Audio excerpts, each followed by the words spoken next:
Good day to everyone. I am Cheryl Osia Ribeta, the Provincial Agriculturist of Albay Province in the Bicol Region and one of the awardees of the 2025 Lingkod Bayani Pag-asa Award. Today, allow me to share 5 simple but important tips for those who aspire to become a Lingkod Bayani awardees, not only in the application process, but more importantly, in the way we truly serve. The Civil Service Commission Pag-asa Award is among the most prestigious recognitions for exemplary government employees and teams who go beyond the call of duty in serving the public. It is part of the Civil Service Commission's Honor Awards program, or the HAP, which celebrates integrity, excellence, and commitment in public service, inspiring government workers across the nation to embrace the ideas of Lingkod Bayani, putting integrity, efficiency, and service above all. The Pag-asa Award, meaning hope, reflects the hope that dedicated public servants bring into people's lives. It honors those who become catalysts of positive change, creativity, and unwavering commitment to service. Through the years, this award has celebrated leaders whose work has gone beyond projects and programs. Leaders who have planted seeds of transformation, nurtured sustainable development, and empowered communities to rise and thrive long after the work is done. Now, the tips. First, focus on impact, not activities.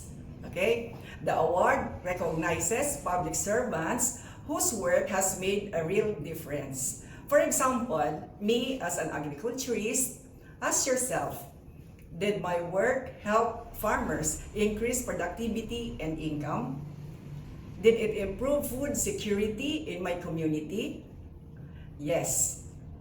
Through the solar-powered irrigation project, wherein 20 solar-powered irrigation systems were installed, 300 hectares of previously uncultivated land became productive rice-growing areas, generating an additional of 1,800 metric tons of rice and contributing to the province's food security and income for the farmers.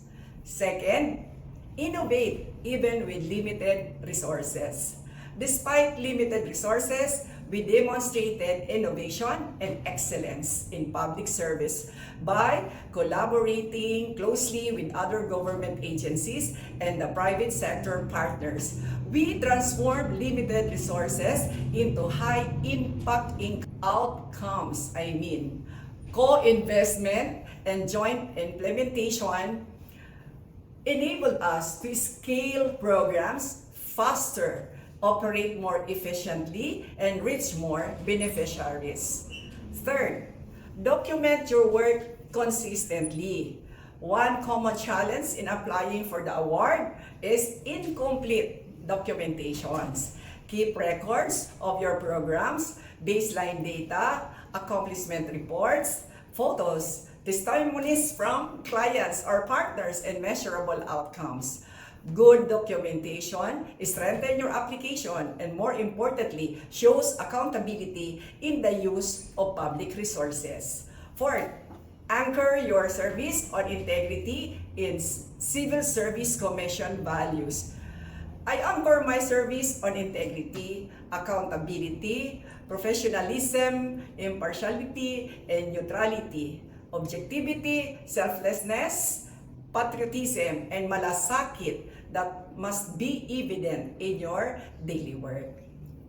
Example, as an agriculturist, I recognize that our programs directly affect the livelihoods of farmers, fisherfolk, and their families. While farmers may forget the names of programs, they will always remember how they were treated, whether with respect, fairness, and genuine concern.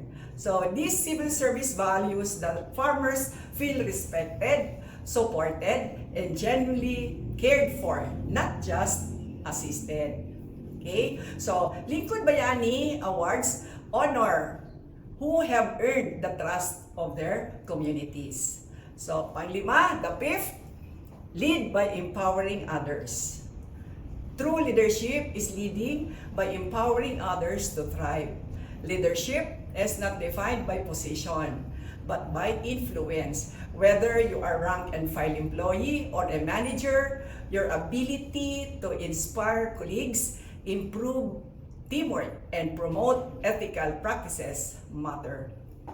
We do not work for the awards. We work for the people. The Honor Awards program is not something to chase. It is something we earn through years of consistent, honest, and compassionate service. When public service becomes our calling and not just a job, recognition naturally follows. To all government employees, may this award inspire us to serve with excellence, integrity, and genuine concern for the Filipino people, and to become true Lingkod Bayani in our own ways. Maraming salamat po at mabuhay ang Lingkod Bayani, mabuhay ang Civil Service Commission, mabuhay tayong lahat. God bless.